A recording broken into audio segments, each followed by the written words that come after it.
One. Hello, ladies and gentlemen. Welcome back to Talk Soccer to Me, the best soccer podcast that you have never heard of.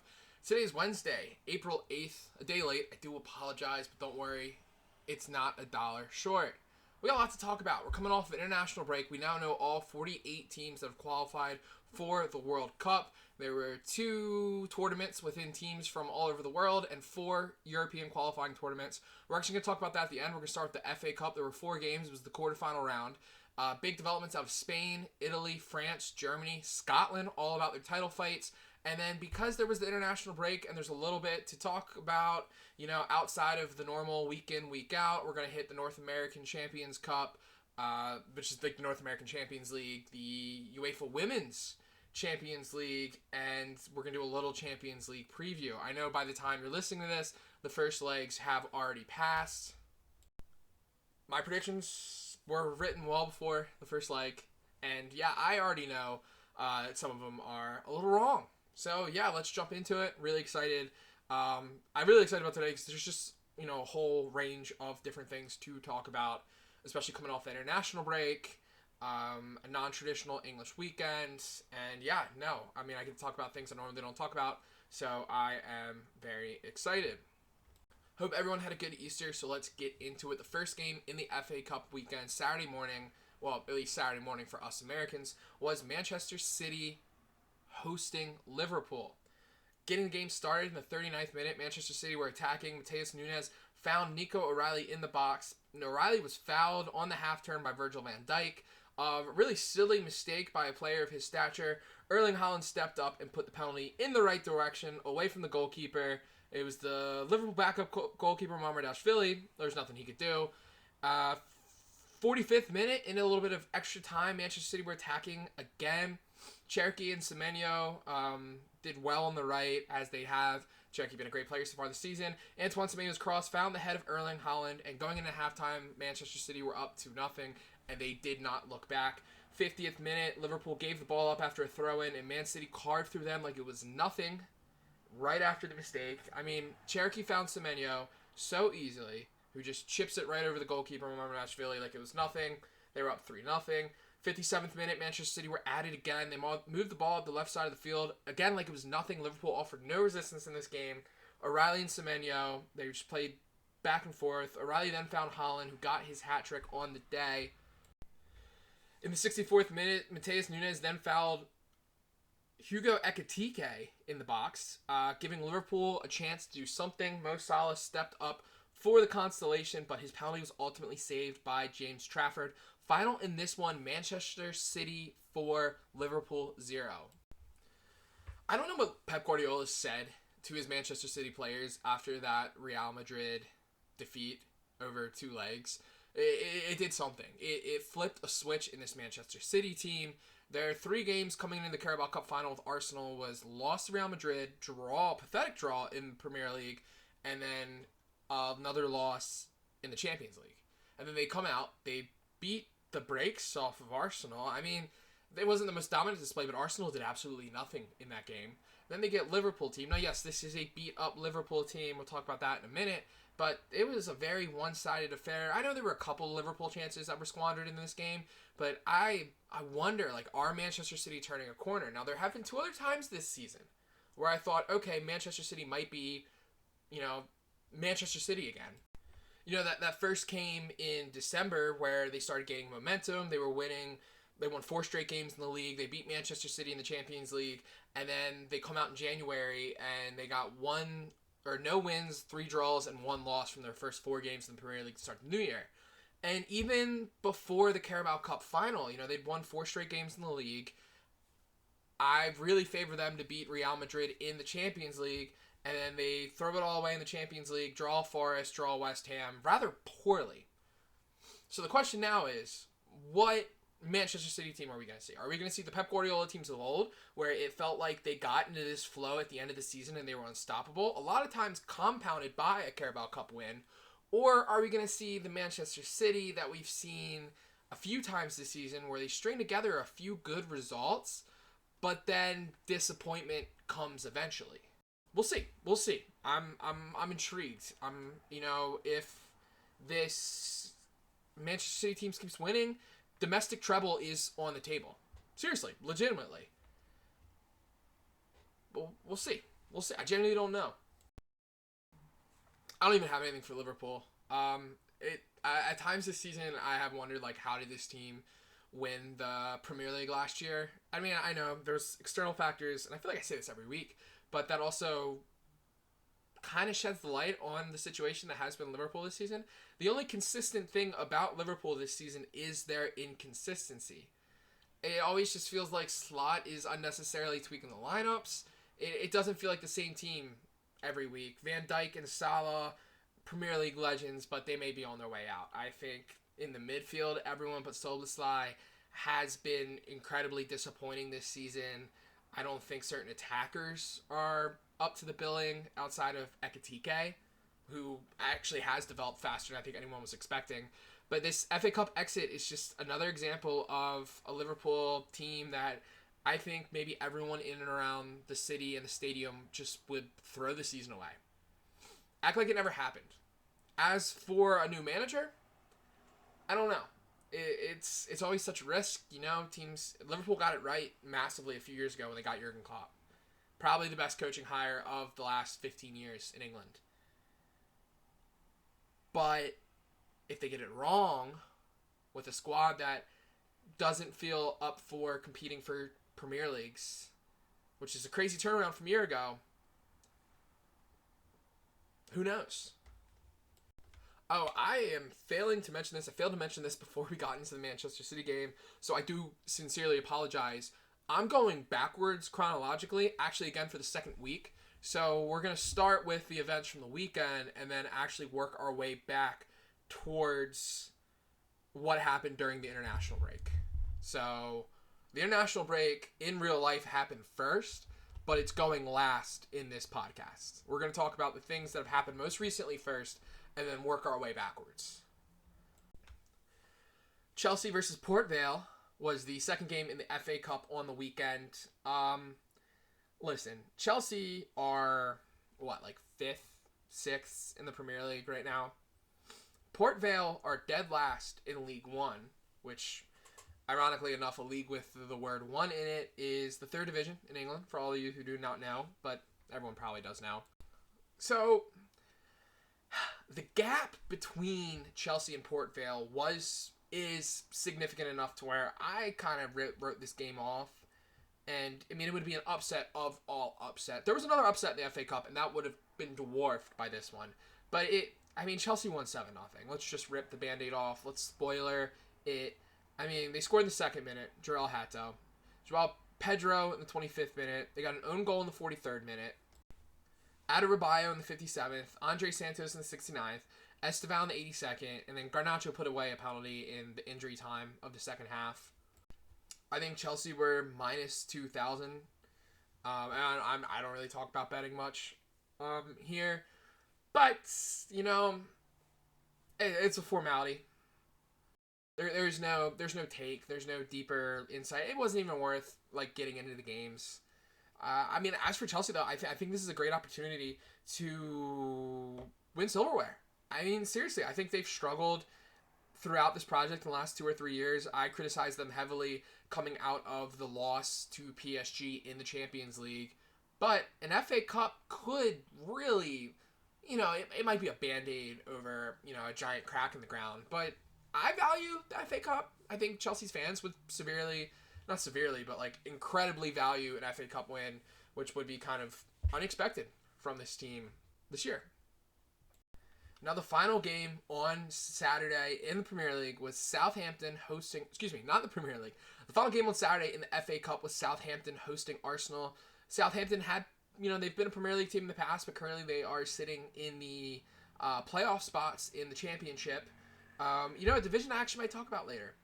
But they hosted Arsenal. Arsenal were pretty heavily favored to go through in this matchup. And yeah, let's just get started. You know, 35th minute, Southampton are attacking. Not too much is thought about it. A ball is sent over to the left wing. Ross Stewart, Ben White, Arsenal's right back, completely makes a mess out of it. It just completely misjumps, misreads it, and Stewart is through in on goal, slides it past Arsenal's backup keeper Kepa Arrizabalaga, and Southampton were up 1-0. First serious chance of the game, and they've got a lead. They took the lead into halftime, and it wasn't until the 68th minute when Arsenal brought in some subs, and Kai Havertz sent through on a ball, cuts in, finds Victor Gyökeres, who gets a goal. That was in the 68th minute, and then shockingly, I thought Arsenal actually really stepped up their game from that point on, but in the 85th minute, Shea Charles, in kind of a quick, surprising counterattack, found himself with a good opportunity, got another shot past Kepa Arrizabalaga in the final, and this one, Southampton 2, Arsenal 1. I'm gonna say that result again. Southampton 2, Arsenal 1. I could not believe what I was seeing when I watched that game. And a lot of criticism has been laid upon Mikel Arteta by Arsenal fans this year for not rotating enough. You know, I think when you look at the injuries to Arsenal players, the guys like Bukayo Saka, people like to make comment like, oh, Arteta's running the ground. But I watched Arsenal's B team in this game, and I don't think they're up for it. I mean, if you look at the starting 11, Gabriel, Kai Havertz, and Martinelli, you could argue probably should be starting for this team week in, week out. Jesus, backup. Dalman, future starter. Lewis Skelly, future starter. Norgard, Mascara, White, even Odegaard, and Kepa, those are backups. And I think Arsenal's backup should be able to take down a championship side away from home. And they didn't. And it wasn't tactical or it wasn't a hostile environment. It was a Southampton team that genuinely wanted it. Grit, effort, it's an intangible that sometimes I think maybe is blown out of proportion, talked about too much. You can't quantify it. I mean, the statistics you can quantify, Arsenal's 23 shots to Southampton's 8, but even XG, it was like 1.6 to 1.2. That's not significantly better. Arsenal did look better once certain starters came into the game, Zubamendi, Gyökeres, Calafiori, but there really was no excuse. And yes, I think the media was the one that was really peddling the quadruple thing. I don't think if you ask any Arsenal fan or Arsenal player, like no English team in our lifetime will realistically win the quadruple. But to get knocked out of 2 cups like that in back-to-back games, that's going to hurt. Especially when you're still kind of competing in 2 competitions, There is a psychological blow to this. Now, yes, Raya didn't play, Saliba didn't play, or Saliba came off the bench, Rice didn't play, Saka didn't play. A lot of other guys were backups. Timber didn't play. But it was calamitous. It was a really just bad result and poor play by the backups. Premier League backups should beat a championship team. I'm sorry. You got all this money. You should be able to beat them. Good for Southampton. For a team pushing in the championship, that's definitely a result that maybe gets you to that next level, I don't know. Final game was on Easter Sunday, and we were blessed, no pun intended. West Ham hosting Leeds. Let's just jump right into the action. 26th minute, Leeds United attacking down the left side. James Justin and Noah Okafor link up well. Okafor finds Ayo Tanaka in the box, whose tight dribbling creates a little bit of space for himself, but that was all he needed. Took a shot, took a nice deflection. Nothing Areola, the West Ham keeper, could do. Lead to the 1-0 lead. 75th minute, after a quick counter by Leeds, American Brendan Aronson is taken down in the box by West Ham defenders, and after a pretty lengthy VAR delay, ruled it a penalty that Dominic Calvert-Lewin put away. Going into the 90th minute, Leeds were up 2-0, but 90 minutes plus 3, Jared Bowen, or the 93rd minute, I think it was 2 minutes and 14 seconds into it, Jared Bowen, the West Ham man himself, the European title-winning scorer, the European trophy, Conference League. Bowen takes the ball in from the right, puts it on his left foot. The curling shot strikes the post and lands right at Mateus Fernandes, the West Ham player who puts it away easily. He did really well to track the shot after it went in the box. And there was 11 minutes of added time, so West Ham had life. And that life would come in the 6th minute of injury time. Adama Traore sent in a ball from the left that gets one of the most acrobatic touches you'll ever want to see from anyone. Not just a center back. Axel Disasi And it was a really high kick that got it in the back of the net. I mean, it's really hard to put words in my mouth about just the level of athleticism you see on a goal like that. So then that meant we were going to play 30 minutes of extra time, and it was a joy. Back and forth action. West Ham had not one but two goals called back from offsides. One I thought was pretty clear watching, one wasn't. So it definitely played with your emotions, but the game did go into penalties, and this is how the penalties played out. Both teams missed their first penalty. Both teams scored their second penalty. Both teams scored their third penalty. So with it tied 2-2, fourth penalty taker, Wilfred Nato stepped up for Leeds United. Sorry, allergy season, man. I'm spilling over my words. He made it 3-2 with the fourth kick. Pablo, West Ham stepped up for the fourth penalty, missed it, and that allowed Pascal Strujic with a chance to put it away for Leeds United, and he did. They got their fifth penalty. They won 4-2 on aggregate, and despite blowing the lead after 90 minutes, Leeds United would advance to the FA Cup semi-final. I mean, that's what it's all about. West Ham, Leeds United was just, that's proper knockout soccer. I mean, you got two teams that, what happens a lot in knockout ties is everyone's too scared. Teams play scared. And from the moment that West Ham started really attacking the goal, trying to get some sort of equalizer, deep into extra time, I mean, it was truly exciting. There were 43 shots in this game, 14 of them on target. There were multiple times, more from West Ham actually, especially in extra time, where I thought they were going to score. I mean, no goals in extra time, but there were two called back for offsides. Jared Bowen, it felt like he hit the post a million times in the game. I mean, that's what it's all about. You know, as a neutral, you sit down, it's Easter Sunday, you get two teams that are just trying to win the game. Not trying to not get eliminated, they're trying to win the game. And it had everything. I mean, if that's not a perfect FA Cup tie, I challenge you to give me an FA Cup game this late, this important in the last 5 years. Feels like all the finals recently have been duds. I mean, I remember like one or two good semifinal. Chelsea and Tottenham, I think, played a decent semifinal a few years back. I think finished like 4-2. United got a late goal against Everton, Anthony Martial, a couple years ago. But this, in a quarterfinals, perfect. Cinema. Whatever meme you want to use to describe this is what I'm talking about. This is the good stuff. I think you can look at the FA Cup whole weekend and say, like, yeah, that's the good stuff. I mean, what more could you want? I mean, not what more could you want. I mean, you want every game to be great, obviously. But you kind of had, like, everything.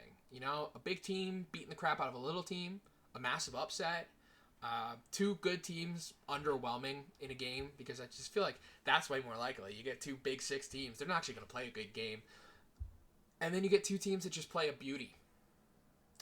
And that was it. That was the FA Cup. It set up the semifinals. I actually don't remember the semifinal matchups off the top of my head. So yeah, the games in Wembley are Chelsea, Leeds United, and Manchester City, Southampton. That'll be 3 weeks from now, 3.5 weeks from now by the time you're listening to this. Those are good games. I mean, I think it really does set up a Chelsea, Manchester City FA Cup final. But honestly, there's only two final. I'd want to see either Chelsea, Man City, or Leeds, Southampton. All in all, though, great weekend. It was a great weekend. But now we got some title fights. We're going to talk about some title fight. Not the band, but we're going to talk about title fights like the leagues. So in Spain, Barcelona had a 4-point gap on Real Madrid coming into the weekend. No one else is really going to catch up, so it's just all about their games. Well, Real Madrid were up first. So let's talk about it. Let's jump into the game.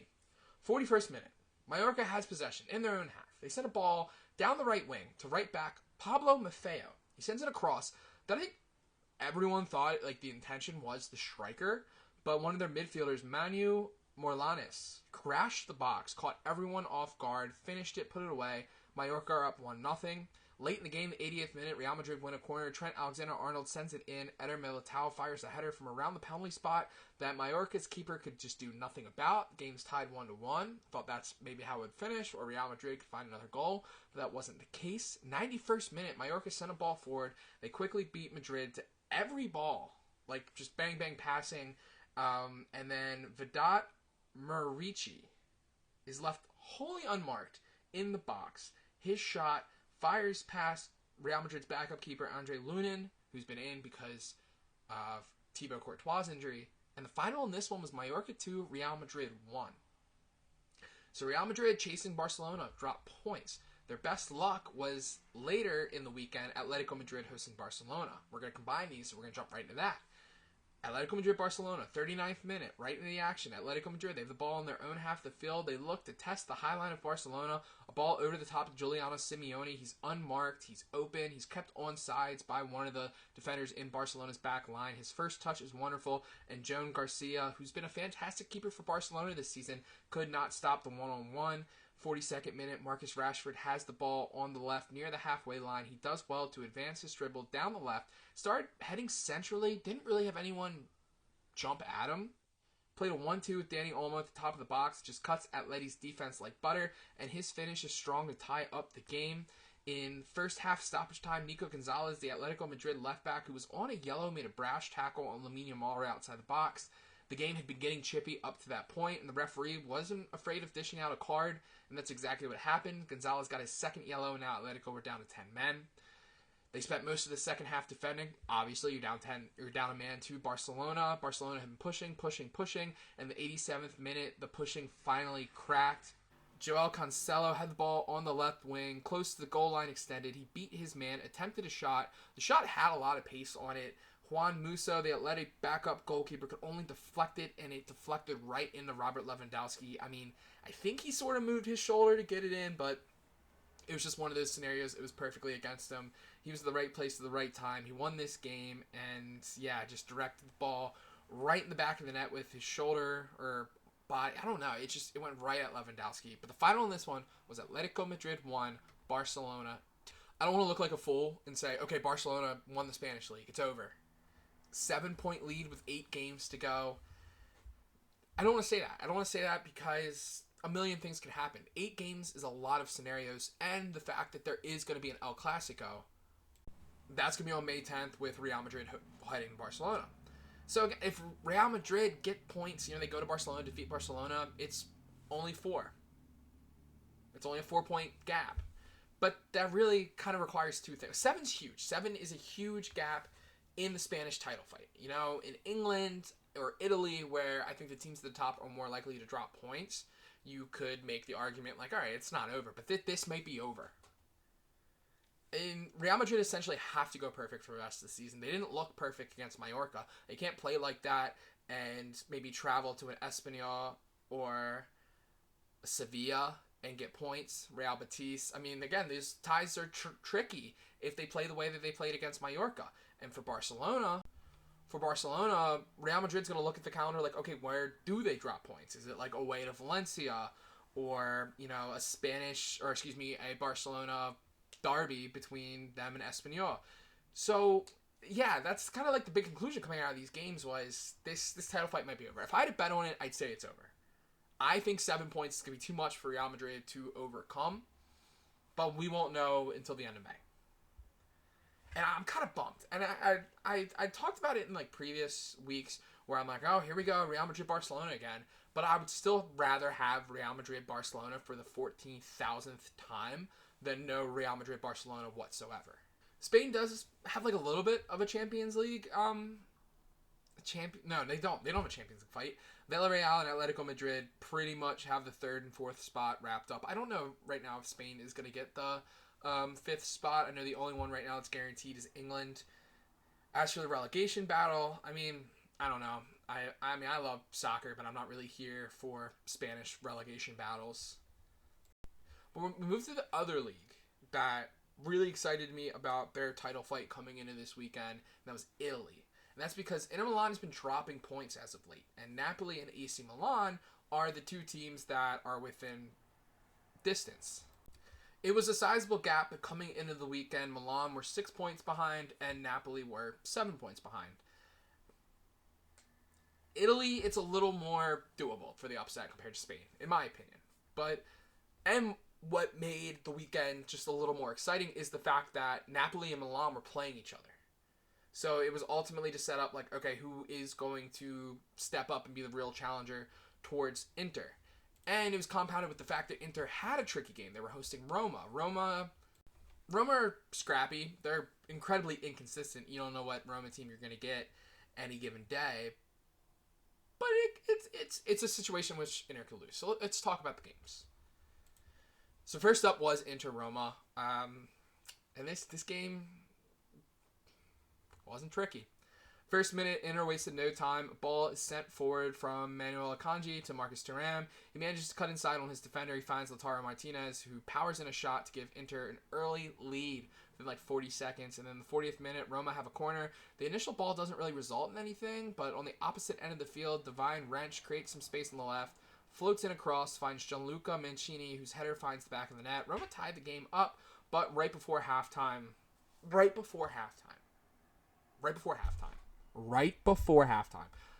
oh my God, Hakan Çalhanoğlu, the wonderful Turkish player for Inter Milan, who is known for his knuckleball, he hit one from 30 yards out that was just unfathomable.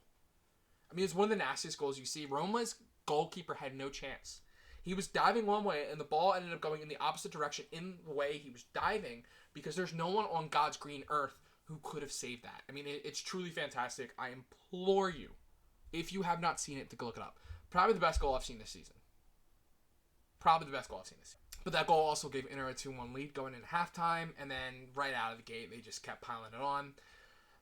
The Marcus Thuram, the Lautaro Martinez connection struck again for Inter. There was a long ball forward that like the Roma defenders just couldn't handle, and Thuram pounced on the mistake, found Martinez. He got a second goal of the game. It's 3-1. Less than 3 minutes later, Marcus Thuram scored a header off of a good corner. The game was 4-1, and yeah, 63rd minute, Roma made a mess in the back again. Nico Barella pounces on the mistake. Inter just looked hungrier, and he made it 5-1. There was a little consolation in the 70th minute. Daniel Malin was dispossessed, attacking, but Lorenzo Pellegrini was the first man to the ball. He attempted a perfectly curled shot in the bottom left corner as a consolation goal. The final in this one, Inter 5, Roma 2. So they didn't drop points, so that kind of led to the Napoli-Milan game.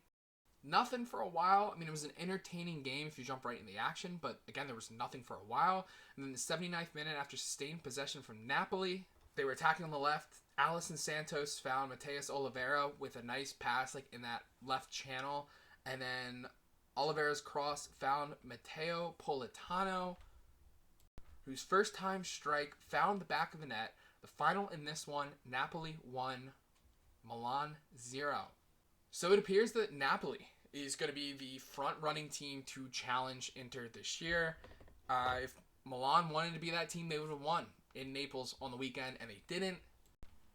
Again, though, I look at this a lot similar to the way I'm looking at the Spanish League. And this is actually one less game. There's only 7 games to go in Italy. Inter Milan have a 7-point lead over Napoli. It's now only 9, the difference between Milan, but right now Napoli is in the forefront to challenge, and it's just where could something happen? Both these teams are out of Europe, so there's not going to be like a strain. Inter Milan do have more games in the Coppa Italia, but I don't think it's going to affect them too much. And frankly, a lot of the games towards the end of the season are underwhelming, and there's actually some similarities. I think the 3 teams on their schedules for the rest of the season that could potentially make things interesting are actually the same 3 teams, and that's Como, Lazio, and Bologna. Inter has to travel to all 3 teams, which, Lazio away could make things tricky. Como's kind of been the surprise team of the season in Italy. Napoli have it a little easier as they've got Lazio and Bologna at home. So the question now is, can Napoli do it? I don't know. I really like the way that Inter bounced back after this international break with this game, because they had been playing poorly and dropping points, and I think this is a bit of a statement win against Roma here. They looked energetic. The attack was fluid. The Thuram-Martinez connection was just absolutely deadly. And while I do rate Antonio Conte and this Napoli team, a lot like Spain, I think this 7-point gap just might be a little too much to overcome. So yeah, the big weekend for Inter ultimately. A little side note though, for once in my life, if a team in Italy is to win the league, if 2 teams are tied in Italy, and it's for either I think the last relegation spot or the title, they play to a 1-game playoff. The relegation spots happened. but I want the title because they don't separate goal differential or games played when it comes to the title. I want the 1 point just tie-breaking game. It would probably happen like 2 or 3 days before the Champions League final, and oh my god, could you imagine like Inter Napoli or Inter Milan playing in a just maybe, let's say, the Stadio Olimpico for the title, 1-game playoff? That would be incredible. I don't think, like, obviously more points, like, I wouldn't change anything, but if that tie-breaking scenario could happen, that could be so interesting. So I looked at Germany and their title fight, and I was like, could this be something? It was a 9-point gap. That's a lot. But there was a point on Saturday in which Bayern Munich were losing to Freiburg. They were down 2-0. And then Tom Bischoff got a double, and Leonard Carl, and the youngsters, Bayern's youngsters, fired back and pulled off the 3-2 victory. So even though I think it was a really good result, Dortmund too, I mean, they waited till the 90th minute to get a goal against Stuttgart, and then got a second, Adeyemi and Brandt. Germany's over too. I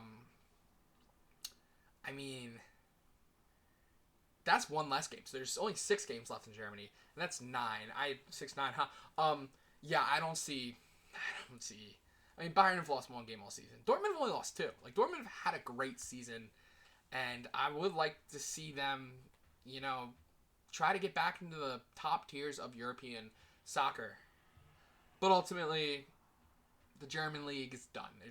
I'll still keep up with it. I mean, the hell was a hell of a game. Bayer Leverkusen Wolfsburg, early Saturday morning, played to a 6-3 result. I mean, 5 of the goals of the 9 goals were in the first half. It was actually 3-2 Wolfsburg going into halftime. Bayer Leverkusen knocked down 4, including American Malik Tillman with a late 6th goal. Big fan of his. I think an American playing for a good team.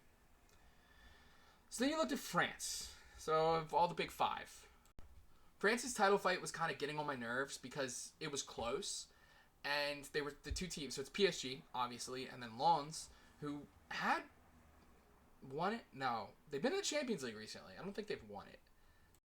No, they have not won it recently. They did come second in the 2022-23 season, which is a good result for a team like Lens. But they've been pushing this year. They've been pushing PSG. They'd been within a point or two for a good chunk of the season. But they had a game against each other that the French Federation, kept pushing back because PSG, they wanted to give them the rest for the Champions League, which, I don't know. Part of me likes it, part of me hates it. I think I would have no problem with it if there wasn't a title fight, but there could be a title fight. I feel like I just keep saying title fight. So it was 4 points. It was 1 point with PSG having a game in hand. So it could get up to 4 points coming into this weekend. PSG played Toulouse. There was a back and forth goal early, but they made it 2-1 going into halftime. Giancarlo Ramos made it 3-1 at the end of the game. So we just knew it came down to Toulouse on Saturday or Sunday to do something. And the problem was they didn't. They traveled to Lille and lost 3-0. So now, in the French league, with 6 games left, PSG has 7 games left because that game in hand, they now have a 4-point gap. So if they won the game in hand, which they more than likely will, it'll be a 7-point gap with 6 games to go. Yes, they still have to play each other, so that does open a little bit of some scenarios, but ultimately that's another league that's over.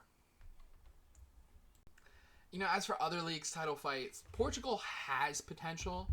If Sporting wins the game in hand. I mean, Porto, Sporting, and Benfica have only lost 2 games between the 3 of them all season. The Dutch league is over for the most part. Actually, I might start paying attention to the Turkish league. Not this episode. But right now, well, I'm saying that in regards I didn't prepare to talk about the Turkish league. I'm just kind of scrolling through right now. Galatasaray, so there's 6 games left in the season. Galatasaray are on 67 points.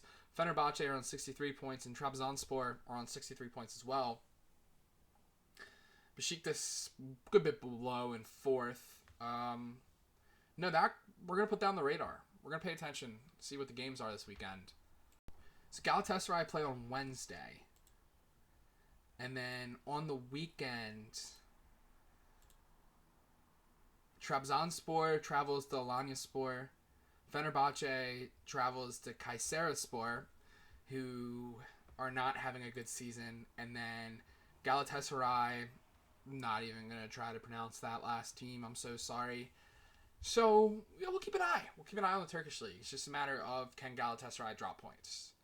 4 in 6 games, that's still very much a title fight, especially with 2 teams trailing.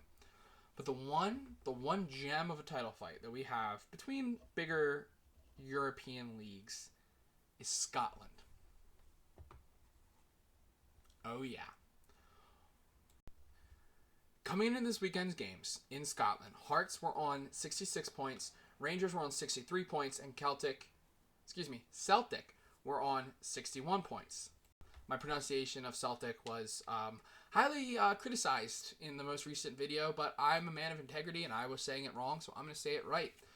But Rangers were playing first. They were hosting Dundee United. They went up 4-2, had a lead throughout most of the game, really was never in doubt. Even though at different points it was 3-2. So Rangers temporarily went top of the Scottish League. And then we get to Sunday, Easter Sunday. Hearts playing first, traveling to Livingston. They went down early. They came back. They actually went up 2-1 with a Claudio Braga goal in the 51st minute, but then they gave up a goal in the 58th minute, dropped points, which still put them above Rangers, but not as far, with the 2-2 draw. And then Celtic traveled to Dundee. Late goal, Kelechi Iheanacho, the former Manchester City striker, got the 82nd minute winner. So that now leaves us with 1 game to go before the table splits. Hearts on 67 points, Rangers on 66 points, and Celtic on 64 points. I will say Hearts have the hardest matchup of the 3 playing Motherwell, but I'm going to keep an eye out and then post when they announce the schedule for the final 5 games, which I'm super excited about because, again, Scottish League splits in half. So all these teams will be playing each other one more time. So super excited. Super, super excited for that. Shout out to my Scots. Got a lot of engagement on the social media from the Scottish League, so we're going to keep talking about it. And I like that. I want to maybe expand, I think, Austria, Netherlands, Portugal, Scotland, Turkey. There's other leagues that are worth paying attention to, definitely, without a doubt. Unfortunately, I would like to pay attention to the Ukrainian and Russian leagues, and unfortunate political war, stupid life circumstances have just taken, there were great teams in those. Shakhtar Donetsk, Dynamo Kiev, Dnipro, and then CSKA Moscow, Zenit St. Petersburg. It's just a bummer, really. A bummer's a really redactive way to talk about a complex geopolitical situation. But, we got to move on. We got to keep talking. One thing I'm really excited to talk about, if you were looking for club football during the international break, the way to look was at the women's game.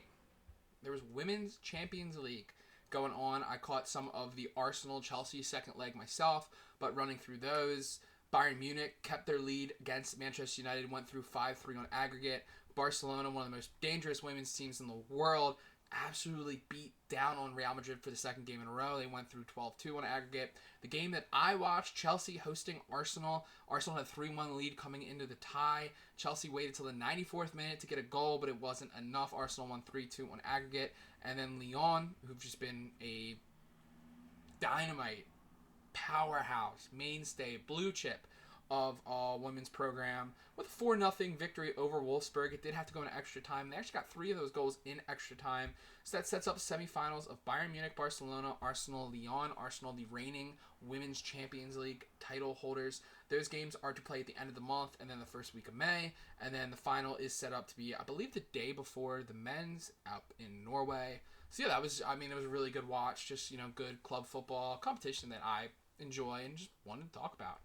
Well, this one didn't actually happen during the international break, but I haven't had a chance to talk about it. That would be the CONCACAF Champions Cup, or formerly known as the CONCACAF Champions League, the North American Champions League. It's had several names throughout the years. For those of you who don't know, or just strictly European-minded, it is competition between some of the best North American, Central American, and Caribbean soccer teams. Most of the qualifying spots come from Mexico and MLS, but I think it's 27 in total. But this year there's teams from Jamaica, Costa Rica, the Canadian teams that are not in the MLS. I know there's teams from the Dominican Republic, Trinidad and Tobago. So yeah, there's Panama. There's plenty of games to watch. But as of late, the round of 16 happened, and it's setting up the quarterfinals, which will be happening as this episode comes out, and then heading into the second leg. So the second leg will be next week.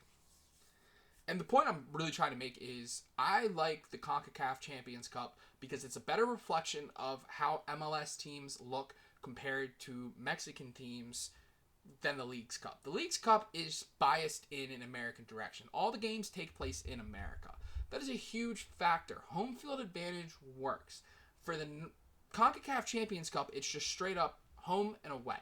And right now there are 4 matchups. Just Mexican team versus American MLS team. You got Toluca versus LA Galaxy, Cruz Azul versus LAFC, Club America versus Nashville SC, and then Tigres versus Seattle Sounders.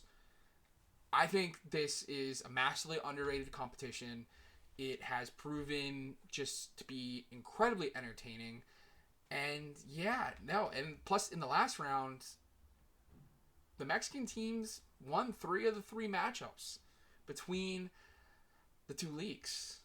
Tigres got past FC Cincinnati 5-4. Club America got past Philly Union 2-1. And Toluca got past San Diego FC 6-3. So, gonna see if there's maybe any redemption for MLS teams. I don't think any MLS teams won. Oh, no MLS and Mexican teams played in the first round. Oh, no, they didn't. Yes, actually they did. San Diego FC actually did defeat Pumas. So, the Americans got a victory at one point. But, the first games are happening as I'm recording. And then, as I'll be recording, it'll probably be too late next week. Because I think the last game's on Thursday of next week. So, I don't know. We might have to push that off. To 2 weeks from now. But it's a great competition. I mean, it genuinely is. And so the last thing I want to do before I get into the international break, which we're going on maybe a little under 45 minutes here now at this point. Not going to be the longest episode in the world this week. We'll keep it super simple. We'll talk about the teams. And then we'll do a prediction at the end. First matchup is Arsenal versus Sporting. Arsenal is going to be hosting the second leg. Sporting Lisbon. Actually, I think it's just Sporting. I don't think you're supposed to say Sporting Lisbon. It was like that for years, but I think the club came out and said that's not how we want to be referred to. They have played each other 5 times coming into this matchup, though I think this is the one fixture where I believe there is more Europa League pass than there is Champions League pass, because these teams have played each other 4 times in the Europa League coming into this one. They were in the same group in 2018-19, where Arsenal pulled off a 1-0 victory away from home, and then a 0-0 draw in London. And then in the 2022-2023 round of 16 in the Europa League, Sporting actually got the best of Arsenal on penalties. It was a 2-2 first leg in Portugal, and then 1-1 back in London, where Sporting ultimately pulled through, winning 5-3 on penalties. And then for the first time in the Champions League last year, Arsenal went to Lisbon and pulled off a 5-1 victory. The next matchup is Atletico Madrid versus Barcelona. So next up is an all-Spanish affair, Atletico Madrid versus Barcelona. Very different from Arsenal Sporting in regards to these teams have played each other like 250 times in their history. Obviously, they play each other twice a year. They have faced each other in the Copa del Rey in the last 2 years. They've faced each other in the Super Cup as recently as the 2019-2020 season. But we're just going to, it's a recent shout. They have played each other 3 times in this calendar year coming into this game. Atletico Madrid won 4-0 in the first leg of the Copa del Rey. Barcelona almost came back. It was a really exciting game, but their 3-0 comeback wasn't enough. And then in La Liga, Barcelona recently, I just talked about it actually a couple minutes ago, won 2-1. But as for Europe, they've played each other 4 times, and it's actually Atletico Madrid who's gotten the best of Barcelona. They played each other, and this is kind of crazy because when they played each other, it was in peak Barcelona. Maybe not peak Pep Guardiola, but the Messi, Suarez, Neymar Barcelona.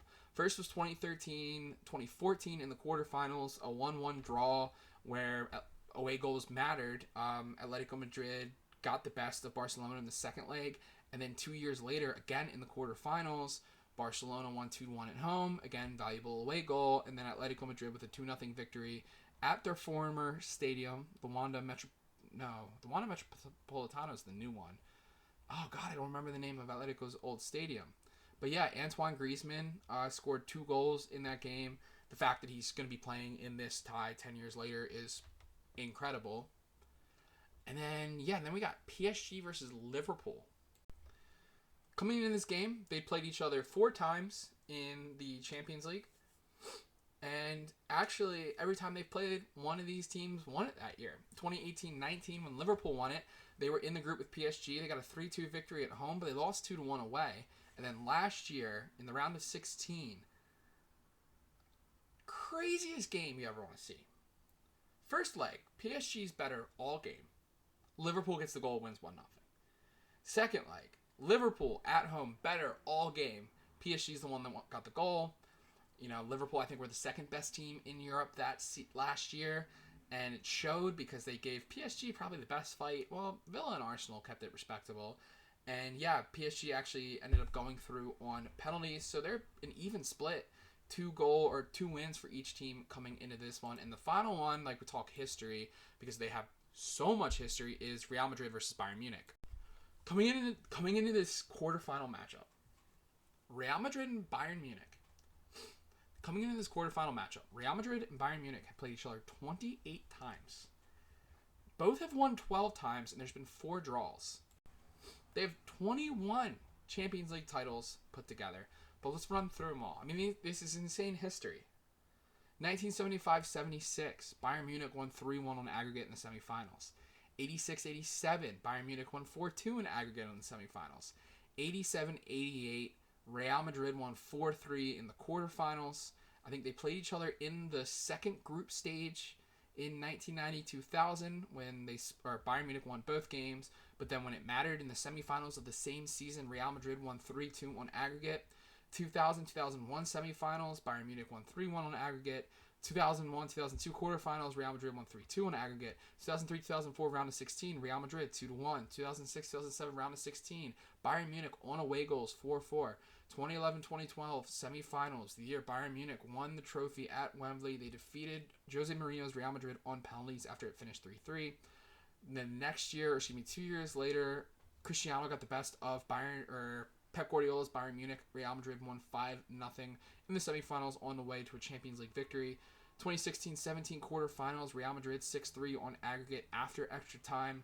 2017-18 semifinals, Real Madrid 4-3. And last year's semifinals, 2 years ago's semifinals, 2023-2024 season, Real Madrid, Joselu, 4-3 victory. Oh my God, they've played so many games against each other. That was a lot of words in a very short amount of time.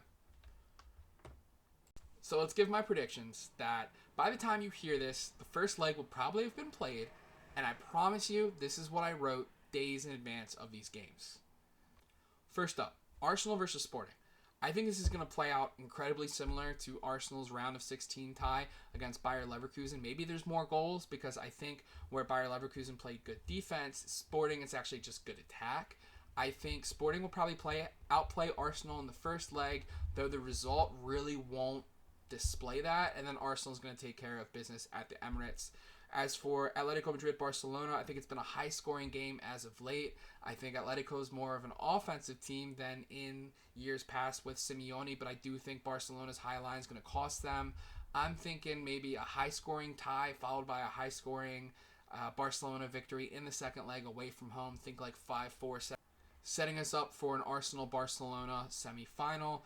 In the other leg, I think Real Madrid's going to play really well against Bayern Munich. I think they're just going to do what Real Madrid does and show up in the Champions League, but I don't think it's going to be enough. I think this Bayern Munich attack is firing on all cylinders. The Elise, Kane, Diaz front line is just too much. I'm thinking like a Bayern Munich 4-2, 4-3, close tie, but ultimately pulling through. And then the final one, I just don't see a world where Liverpool pulls through against PSG. Think maybe 5-1, 5-2, 6-2, something along those lines. I think they're ultimately going to get incredibly outplayed, and their attack's not going to do anything, or their defense isn't going to do anything to stop PSG's attack. And breathe.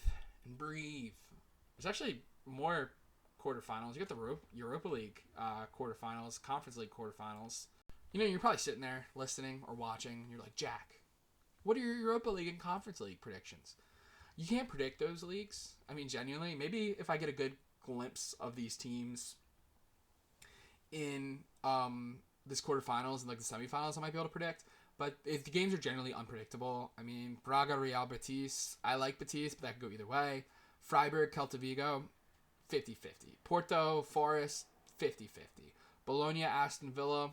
I'm probably leaning towards Villa. It just depends on how strong of a lineup that Unai Emery is going to put out there, considering they have important games in the Premier League that could set them up for Champions League qualification. As for the Conference League, yeah, I mean, you could see a million scenarios. Shakhtar Donetsk, AZ Alkmaar, no idea. Crystal Palace, Fiorentina. Palace have been better in their respective domestic league. Rayo Vallecano versus AEK Athens, no idea. Mainz versus Strasbourg. Strasbourg, maybe, just because, I look at them as like a Chelsea farm team. I'm not sure, but I'm excited. It's going to make some good games on Thursday. Then we go to the international break. Oh my gosh, I went to a game. I should have started with this. I went to France, Colombia. I'm very thankful to my aunt and uncle, who provided me with tickets.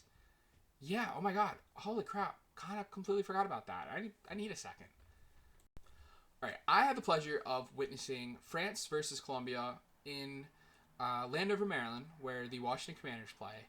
I was very close to the field, very lucky to have great tickets, and I think that's probably the highest level of soccer I've ever seen with my eyes in person, and it didn't make sense. Because I've been to professional American football, I've been to professional hockey, and I feel as though those sports slow down in person.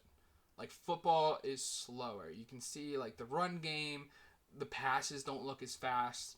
And for hockey, I feel like the sport slows down incredibly in person, and it's so much easier to watch. Watching France play Colombia, it felt like a clusterfuck. I mean, pardon my French, no pun intended. I couldn't decipher how coaches can stand on the sidelines of that chaos and make a tactical decision. I mean, the ball was a million miles an hour. It was so fast. It was so hard in real time to keep up with like formations and where everything was going. It was incredible. I mean, I was really lucky. You got to see guys like N'Golo Kante and James Rodriguez for a good chunk of the game. And then once France brought on Mbappe, Elise, and Ekitike, potentially hinting at a front line during the World Cup, they were just catching Colombia on the counter time after time after time. I do believe France walked away with the victory, but it was a friendly. We weren't really looking for the score. But yeah, no, that was my takeaway from that. Oh my gosh. I completely forgot to mention that I went to a game, especially of this high level and magnitude. And yeah, it was so great. It was incredible. Definitely gonna put like my own clips and pictures up here because wow, I mean it was just out of this world. I wonder though like how it would look from up top. Like I almost like wonder like why don't coaches watch, like in American football, like obviously you have like your coordinators that like look down at the game, and I was eye level, like 4 rows up, and I could not for the life of me decipher tactics or anything. And yeah, Mbappe went on the field, get the ball to Mbappe, and he was just incredible to watch in person. I mean, it really, really was. But I don't know, but outside of like the game I went to, I really just didn't feel a lot of excitement towards this international break. The ones during the season, like you need to qualify for international tournaments. I'm well aware of that. It feels as though like the ones in the middle of the season just do their best job to break up. They break up the flow of um the season. I think some teams are going to be upset that they have to send their players away or rest, and I think other teams, like Manchester United, were kind of flying high prior to this break, and now they have to stop. But there were 6 open spots in the Premier League. Premier League, 6 open spots in the World Cup where teams could potentially qualify.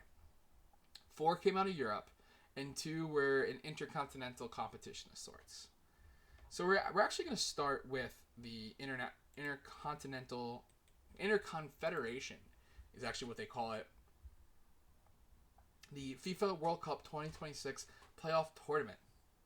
Really shocked there isn't a sponsor there, knowing how much they love money. Both the games were taking place in Mexico, Monterrey and Guadalajara, which their stadiums are changed up because of sponsorship reasons. I don't know, I'm just kind of rambling. So it's set up to where there would be 2 based off of their teams would be seeded based off of their FIFA World Rankings. There was teams from 5 different confederations. So Europe didn't send anyone, but Asia sent Iraq. Africa sent the Democratic Republic of Congo. North America got to send 2 teams, CONCACAF, Jamaica and Suriname. South America sent Bolivia, and Oceania sent New Caledonia. So it would be seeded that DR Congo would play Jamaica Caledonia, the winner of Jamaica New Caledonia, and then Iraq would play the winner of Bolivia Suriname. And the first pathway, Jamaica got a 1-0 victory over New Caledonia. I thought, honestly, it was going to be not as close. And then in the final, Axel Tuanzebe, the former Manchester United player, got an extra time goal to see Congo DR get through to the World Cup. And in the other pathway, Bolivia, 2-1 victory over Suriname in the first game. And then Iraq with a 2-1 victory, goal scored by Ayman Hussein in the 53rd minute. And yeah, so Congo and Iraq. And I think this was just, it was cool. With everything I imagine like Iraqi people have been through in the last 1,000,000 years, to see them qualify for their first World Cup was really, really, really, really interesting. So Europe's qualification would take place between the teams that finished second in their groups: Slovakia, Kosovo, Denmark, Ukraine, Turkey, Ireland, Poland, Bosnia and Herzegovina, Italy, Wales, Albania, and the Czech Republic. And then a few teams that qualified based off their winning their Nations League group. So Romania, Sweden, North Macedonia, and Northern Ireland.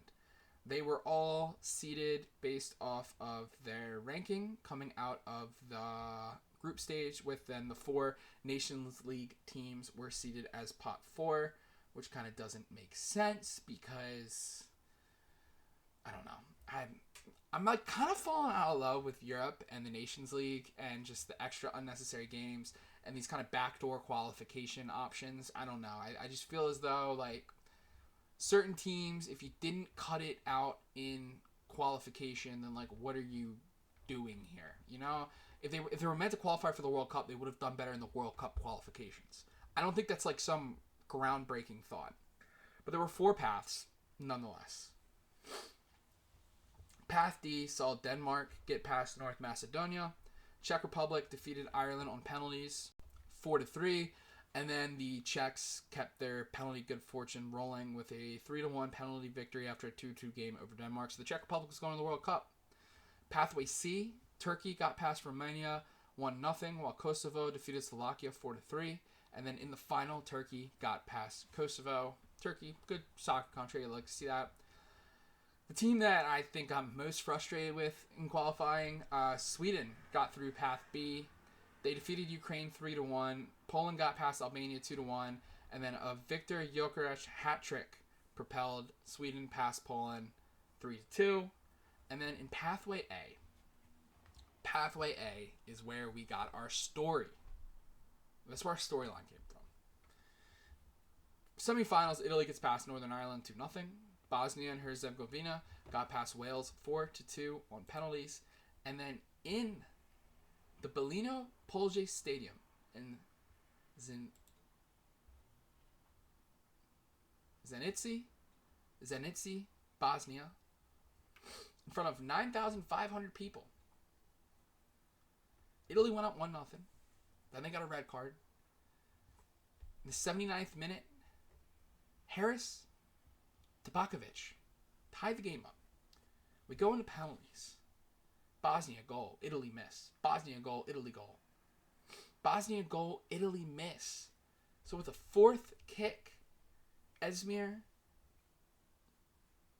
Bajraktarevic, who plays for PSV, born in the United States, but does not compete for us internationally, has competed for the United States at the youth level, under 19s, under 23, actually made an appearance with the United States men's national team, but if it's not important enough of a game, it doesn't count. He kicked the final kick. And for the third time, 3, 1, 2, 3, 1, 2, 3. Ironically enough, I should probably know it in Italian. For the third time in a row, Italy are out of the World Cup. That feels like a statement. That should not be possible. And yes, I'm a little late to the game in talking about this. But it's unfathomable. It is and it isn't. It is unfathomable in regards of where I think most soccer fans hold Italy to the standard. You know, the great defenses. I remember as a kid watching them win the 2006 World Cup. I remember watching them win the Euros less than 6 years ago. So from like a reputational standpoint, yeah, Italy should be qualifying for every World Cup. Shouldn't be a question. And then you look at their lineup and the amount of young Italian talent that's been developing in their leagues and the amount of minutes that Italian players have been putting in throughout Europe, and it kind of makes more sense.